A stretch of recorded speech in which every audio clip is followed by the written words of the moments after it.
Good evening, everybody, and welcome to another episode of the Guardians of the CLE podcast. I am your host, Melanie Kirby, and here with me, as always, is my co-host, James Ellifritz. James, how are we feeling after the disappointing series loss to the Yankees? Right now, currently, as we record this, I'm feeling go Cavs. Let them know for that's sure. That's kind of where I'm at. But I'm also, reliving in my mind the playoff series with the Yankees, and it's an unfortunate loss, but it was something where we did take in 5 games, and we got to be proud of this young team and what they did this year. So yeah, let's expand on that. I'm kind of glad that we didn't record last night. Yesterday was a lot of frustration, and I kind of was incapable of seeing the whole big picture of just how proud I am of this team. And they gave me some of the funnest baseball memories I've had in my 30 plus years of being a Cleveland baseball fan. And that kind of got lost in the frustration I felt that we had a chance to go in there and we had to, take game 5. And, from the first pitch, that just felt like they were out of it. And it's funny, as we know, the biggest argument on Twitter the last 2 days has been the decision to start Aaron Savali over Bieber on 3 days rest or even a bullpen game. And I'm going to be honest, I was completely fine with the decision to start Aaron Savali because I knew if his command was on, he's damn near unhittable and he would have no issue going one time through the order.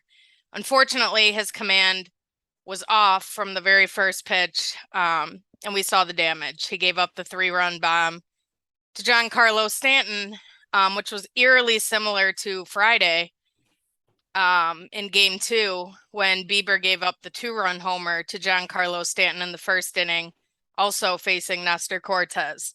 And it's funny because as I look back, I'm working and I'm watching the game yesterday, and just deep down, I knew it was over.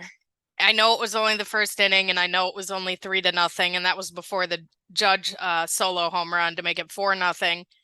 It just felt like that took the wind out of the sails right there. And that's because of the lack of consistent power we have in the middle of our lineup, right? And, as we're recording, I have the Philadelphia-San Diego game on in the background. In the second inning, the Phillies went up 4-0. Juan Soto misplayed a ball in right field. The Phillies got 4 across. They got Aaron Nola on the bump. They're already up 1-0 in the series. They're probably feeling really good. Then the bottom half of the inning, San Diego hits back-to-back home runs. 2 swings of the bat. It's now 4-2, and San Diego is gaining momentum. And as we speak here in the bottom of the 5th, it's 4-4. They came back and they tied the game. And that is why I believe the top need of this team is going to be getting that consistent power to, put behind Jose Ramirez. We need preferably at first base because as we saw this series, Josh Naylor has no business being on the field versus left-handed pitching. I love him. I love his fire. We'll get into more about him and, his home run trot later. But the hard reality is he cannot hit left-handed pitching. I think if they go get a guy like Jose Abreu, Rhys Hoskins, who's actually playing in this game right here for the Phillies, that's going to make such a huge difference. Just somebody already proven who's been here before, who has 25, 30 plus home run potential. And that's just something this lineup was desperately lacking. And I think that's key, exactly what you just said. Somebody that's been here before. And we've been able to survive on, hustle. We've been able to survive on young talent, leadership from our coaching staff. But that I think the veteran leadership to help drive us and close out game 4 at home, that was missing. And, as we talked about last podcast, that was my prediction for us that was our winning formula, was to win in 4 games at Progressive Field. And unfortunately, we were unable to do that and had to go back to Yankee Stadium. And unfortunately, Yankee Ray was correct in 5 games. And we thank him for coming on last week. And yeah, got nothing but text messages throughout the game from him, from those home runs that were given up. And hey, I have to say that nobody likes Houston. So I will have to pull for New York because I'm a baseball fan and I can't stand Houston. But regardless, whoever makes it to the World Series from the American League, I will definitely be pulling for the Phillies or the Padres. I'm all in on the Padres right now. I can't root for the Yankees after this series. Their fans are classless and just downright annoying. Not all of them, but obviously a good majority of them. We'll get into that in a minute. But before we get back to the series and maybe the most predictable announcement in recent memory, Zach Meisel and some other outlets have confirmed as well that Jose Ramirez is scheduled to undergo hand surgery in the coming weeks. It was an option mid-season, a source said, but he would have missed substantial time and preferred to play through it. Jose Ramirez sat out 2 games against the Dodgers in mid-June after suffering the injury and undergoing an MRI. Before those missed games, he had a 305, 397, 642 slash line. After those missed games, he had a slash line of 264, 329, and 437. And just kind of initially hearing that, I'm not surprised one bit. He could say he's fine all he wants, but after watching this kid since 2015, I think we can all kind of see something wasn't right with him. And I respect the dog in him. I really do. He wanted to get this team to the playoffs. We made it to the playoffs and even won a series. But in this whole what ifs time of the year, Christian Sullinger, great follow on Guardians Twitter. You all should go check him out. Him and I were kind of going back and forth before we hopped on here that, this whole what ifs time of the year, right? What if he would have got that surgery mid-June? We just don't know what the recovery timetable looks like. And that's kind of what I'm curious to hear is kind of what that timetable would have been. Because if you look at a guy like Bryce Harper, right? Blake Snell actually hit him on the hand early in the season. He obviously had the elbow issues too, but he got that surgery. He went out, he missed some time in the regular season. His team did not look great at times, but they snuck in the back door to the playoffs and they're sitting here, playing in the NLCS with a 1-0 game lead. And, Bryce Harper looks dominant. He looks like old school Bryce Harper. And of course, we're going to have these what ifs of, what if Jose would have been able to go get that surgery and come back 100% healthy for the stretch run? What could this middle of the order have looked like? Because he hit over 300 for the series against the Yankees, but they were all blue pits. He didn't hit the ball on a line one time. The hardest ball he hit was that near grand slam yesterday that would have tied the game that went like 150 feet foul, if that. Yeah. What are your thoughts on what I noticed from Jose in the series that it seemed like as it went on, and I'd throw Jimenez in there a little bit too, that they started to swing at pitches that we didn't normally see them swing at during the regular season. They were starting to press a little bit. I was definitely surprised to see. I mean, yes, we're facing some pretty good, 2 all-star pitchers with Cole, with him getting 2 wins in the series. So yeah, you are facing better pitching than you normally have, but still, it was just a little bit surprising that we were stretching that strike zone a little bit. We're doing them some favors. It's funny you mentioned chase rate because as I was scrolling this morning, I saw a stat that said the average chase rate in the major leagues this year was right around 32.6%. And the Guardians, obviously, throughout the regular season were consistently under that mark because they struck out less than any team in baseball. In this series, Jose Ramirez, Ahmed Rosario, Andres Jimenez, Oscar Gonzalez, and Josh Naylor all chased more than 32% of the time, which means pitches outside of the strike zone. And I heard the interview with Andres Jimenez last night, and it honestly looked like he had been crying. He was absolutely devastated. And he said he felt like he let the team down, that he changed his approach at the plate. He was swinging at things he hasn't been swinging at, which is what made him such a good hitter throughout the regular season. Yeah. And it really put things in perspective for me that at the end of the day, the Yankees were just a little bit better than us. They have guys who have been here before. Our guys were all there for the first time. Now we have all these guys, all these kids, even Gabriel Arias, who has all this valuable playoff experience in one of the most hostile environments in baseball. And I think Yeah. this team played so well and, had over 30 come from behind last at bat victories in the season that, naturally, as we progress, we get into the postseason, we're raising our expectations a little bit. They can do this. They're up 2-1. And the reaction from Andres Gimenez just kind of put in perspective for me that he's never been here before. And I think that high fastball is going to haunt him the entire offseason. The Yankees just bullied him with that high fastball.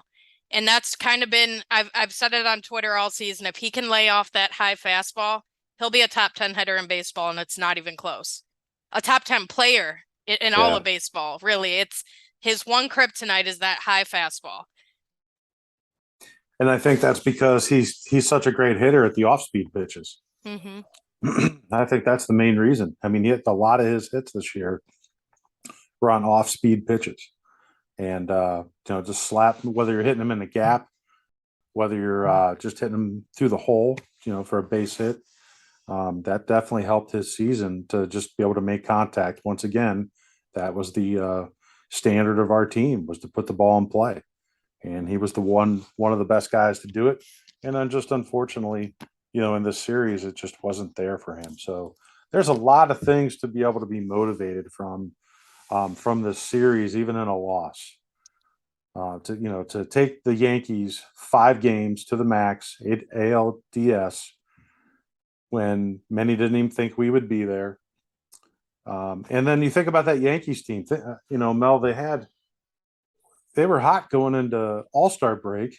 And then when they came out of All-Star break, remember their losing streak they had. They had a huge lead in the AL East. And, the team still won 100 games, over 100 games. So, imagine if they wouldn't have had that huge dry spell after All-Star break and that we took that team to the end. It's something to definitely be proud of. Tito in his post-game press conference is really proud of the team, which, I don't need to say that. We all know that. We can see it game in and game out throughout the season. But the one thing that was nice too is how Tito was talking about next year and how this is going to help them prepare.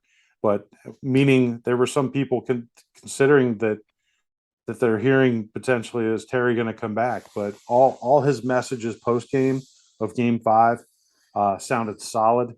That we are going to have Terry Francona back in our dugout, and you can't ask for a better manager.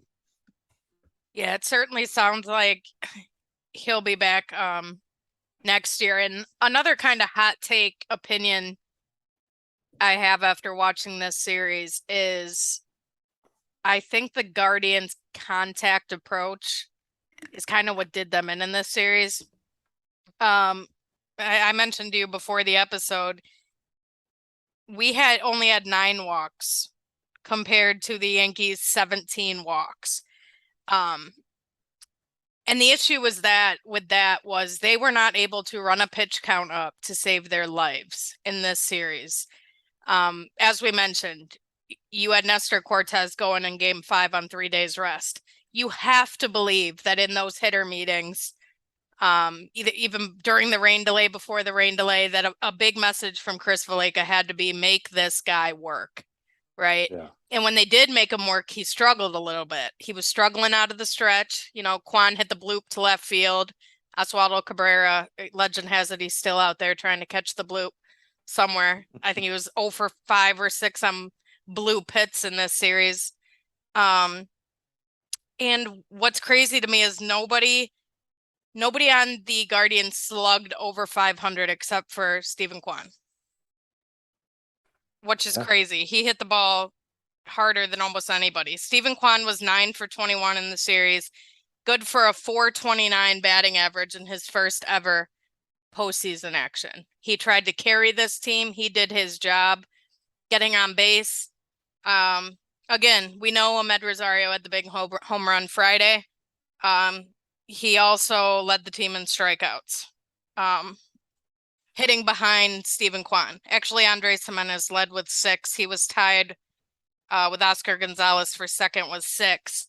And that's the issue with, and this is another conversation we're going to have is we know Jose's campaigning extend to med. I don't see it happening. But I do expect that he's going to start the year with us. And you just have to hope they move him down in the order a little bit. He's just not a number 2 hitter. He has said it himself in interviews that he's going to get in the box, and if he sees a good pitch, first pitch, he's swinging. And I don't know what in the absolute hell he was doing yesterday when Stephen Kwan singled to start the game.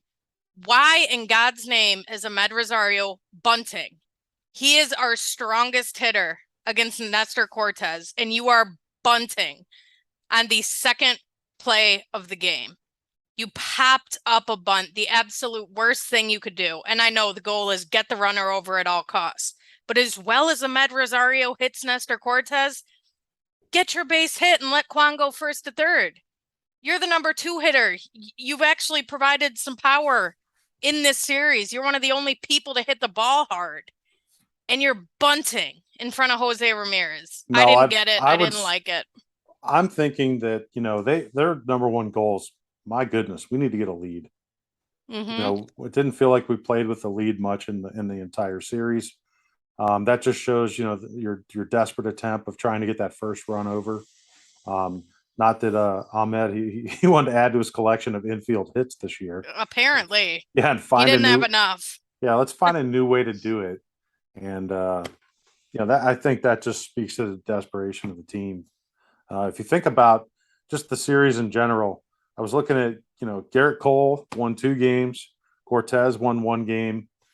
For us, our wins came from our bullpen. And we only got Bieber and Tristan once. Yeah. Time. Clase won a game, Morgan won a game, and then the 2 L's by Quantrill and Savali on, yesterday. And yes, that's our 4 or 5 guys, but still, we it happened. It happened what we talked about last week. Is Cole going to show up? And right there, we just said it. He won 2 games. It's disappointing. Can we keep them in the yard? We didn't do that. So they were better at their game than we were at our game.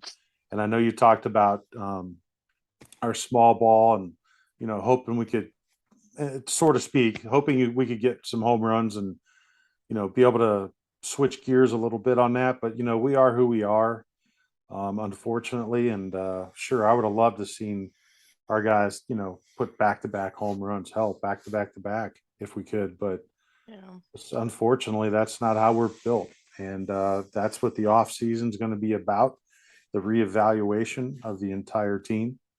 But it's just glad that I'm really glad to know that most of the team is going to be back. I believe we only have 2 free agents, I think. And so we should have most of our staff back, most of our roster back. And then you're going to have guys after that are in the minor leagues that are going to be chomping at the bit to get up and play because of seeing how many guys made it up this year and wonder when it's their turn next year to make their major league debut. Yeah, I think it's going to be imperative for this team in the offseason to kind of mix and match these kids with guys who have been here, like we talked about. And thank God we have a normal off season. We're still going to be recording weekly. It's going to be a lot easier to record this off season than it was last off season during a lockout when there were no free agent moves, no trades, no nothing really. So I'm excited. I do think it's going to be an interesting off season. I think Chris Antonetti and company got a good look at the 17 rookies that they debuted this year. And I think they're a little more equipped to make decisions on who they're willing to deal and who they want to protect. And I think that's going to be key because, there's a couple log jams as we've talked about. Again, in the outfield. So I'm pretty sure we can all agree that Stephen Kwan is absolutely an everyday player. Yep. He's locked up one of those spots. And then you have Miles Straw, Oscar Gonzalez, Will Brennan, Will Benson, George Valera, and Nolan Jones. So that's what, 6, 7 guys for 2 spots. Um, my kind of hope for that would be move Will Brennan over to center field. Make Miles Straw a fourth outfielder. He would be the best late inning defensive replacement in baseball. That would be such a huge advantage off the bench. And then I'd say kind of, let Oscar Gonzalez, George Valera get a little run in right field. You got a lefty righty mix there. I think Oscar Gonzalez could play some DH too, probably with Josh Naylor if they can go out and upgrade the first base position. Hey, we could go. Hey, we have a young team, so if we need to Yeah, hit first grade, they're look out, graduating first from graders. kindergarten to first grade. Yeah, if you see Chris Antonetti sent scouts out to you at Pee Wee, they might be checking you out. You might have a chance to make the roster next year. Yeah, so they got that outfield, and then obviously we kind of talked about the middle infield. Andres Jimenez is going to be the shortstop. That's 100%, no doubt about it. We got Ahmed Rosario at shortstop, but we also have Gabriel Arias, Brian Rocchio in AAA, who's our top 3 prospect in the system, as well as Tyler Freeman, who spent the playoffs on the taxi squad, just kind of waiting for an opportunity.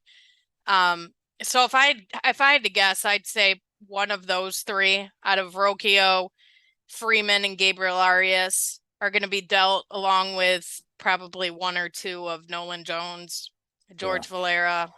I don't think it would be Oscar, but one of those, Will Benson, we don't know, he didn't get much of a look in the regular season or the postseason, so it's going to be interesting to see what they do with him. But the point being that they have the prospect capital to go out and improve this team with major league ready talent, whether it be a starting pitcher, whether it be a bullpen arm, or like I mentioned, a first baseman, some right-handed slugging in the middle of this lineup, so we don't just get absolutely decimated by Well, lefties. here's what I'm thinking about that we haven't talked about, and I don't know if you remember, but Jim Thome started at third base. All-star third baseman, and rotated back over to first base later in his career. And is that something that Jose, they might consider placing him over there and then filling in the gap over at third base? Who do you think, if let's say that happens, the Jim Thome theory, going from third base to first base? And I'm not saying it's next season. You never know. But who would you fill in if you had to pick somebody and Jose is out for the season for some crazy reason? Who do you think would be a great starting third baseman for us? Gabriel Arias, 100%. I think So his future got a little bit more murky once Jose signed his extension. But it was interesting to see how much they trusted him at first base in this New York series, and he yeah, played really well. he Yeah, did. there was one he didn't pick, I believe in game 3. But also later in game 3, he dove for that ball, handled that wicked hop and got it over to Cody Morris at first. But that's another thing too. If Jose would have went and got that hand surgery back in June, we would have got a really long look at Gabriel Arias, and he would have, been able to get probably 200 major league at bats under his belt. Obviously, it didn't happen, but I think Gabriel Arias showed us to be excited for his Yes. future. He showed us a lot of good things. He was not intimidated by the upper 90s fastball, kind of like Will Brennan was in this series. I think that's something Will Brennan's going to need to work on, kind of catching up to that high velocity that he probably didn't see down in the minor leagues. But Gabriel Arias was ready for it. Hammered that double into the left field corner against Luis Severino in game 3. Oscar Gonzalez, obviously, we know he can handle his stuff. And I guess just kind of wrapping up my thoughts on this Yankees series, as it's a big crushing blow to go from the high we felt Saturday night when they scored 3 runs in the 9th. They battled back, blew pits, and then Oscar Gonzalez smashes a single up the middle. Crowd goes crazy, team goes crazy, and I really felt like it was our series to lose at that point. All momentum had shifted. The rain delays did not help. The scheduling did not help, but unfortunately, it is what it is. They couldn't go out and win one of those final 2 games. I think they took game 4 for granted. And we're kind of willing to go back to Yankee Stadium, which I didn't really agree with. I also think if they would have got a lead early in game 4, I was at that game and it felt like if they had got a lead, they would have handled the pitching staff a little differently. And again, the offense just wasn't able to show up in this series. And, I think they're going to look at that moving forward into the offseason. But these kids should not hang their heads. They should be proud of all that they have been able to accomplish. I know the fans in this city absolutely love this team. And I just can't wait for Goodyear in February. The one nice thing going into the off season, after this series is, you don't have to think about the name change. You don't really have to put a lot of thought in of who's going to play where in a lot of positions. But I know we kind of just covered that now. But the one person we didn't talk about is Bo Naylor, because having Miles Straw and having either one of our catchers, yes, defensively, fantastic. Offensively, you got 2 outs at the bottom of your order. Yeah. And Bo Naylor is going to fix that next year. And I feel that Straw and he, I know Terry's pretty loyal to his guys, but Straw has that feeling of a guy that you pull off the bench in the 7th inning because he just pinch ran for somebody, and but goes and plays center field the last 3 innings of the game. That's to Yeah. me where his value is. It's not 4 to 5 bats at bats a night. It really isn't. And like I said, thankful for the defensive um, capabilities of both Straw and our catchers. But yeah, offensively, that's definitely something that if we just target those spots in the order, that has to improve for next year, along with veteran leadership. Yeah. We can't have automatic outs in our lineup. I guess we'll close with fair or foul, Naylor home run trot. I was at this Oh, game. I'll tell you my kind of controversial thoughts in a minute. to me, it's totally fair. I absolutely loved Who's Your Daddy during game 5. To me, bring all of that on. I love all that heat. Bring the smoke. For Naylor, to me, how I think he plays. He wants that. Um, Unfortunately, it just didn't show up at the plate. This isn't football. This isn't basketball, and it's baseball. It's a more difficult sport. There's a lot of failure in baseball, and but nay, I loved it. Any extracurricular that you can add to a series like that, I'm just a fan of it. I'm a fan of the bat flips that are going on more consistently throughout the league. Whereas guys used to, if somebody does that, they're getting thrown at, next at bat. I think it's becoming more acceptable in the game. I want that flair. And I tell you what, Major League Baseball wants that flair for added eyes on their replays that are, viewed many, many times over. They want that added to the game. I really think it's part of the trend of the direction baseball is going. Yeah, so I agree. Love the celebration. I had no problem with it. I don't think New York fans really get to talk about being disrespectful when they're throwing trash at our players at a game in April.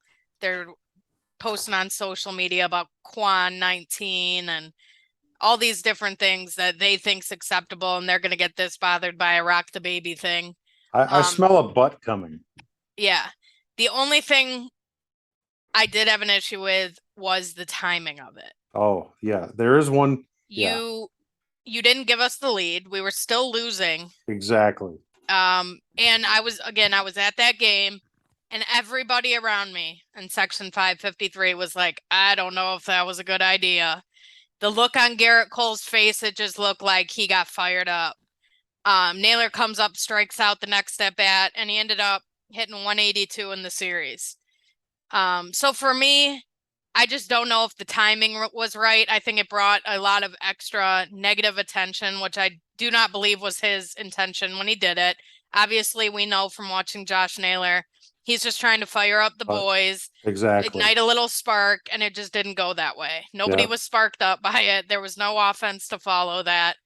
And it did. It fired the Yankees up. We know Gleyber Torres did the rock the baby motion when he made the final out yesterday. So again, I don't want Josh to change who he is. I think he's great. I love all the extra antics he does. I think it gets everybody fired up, even the fans.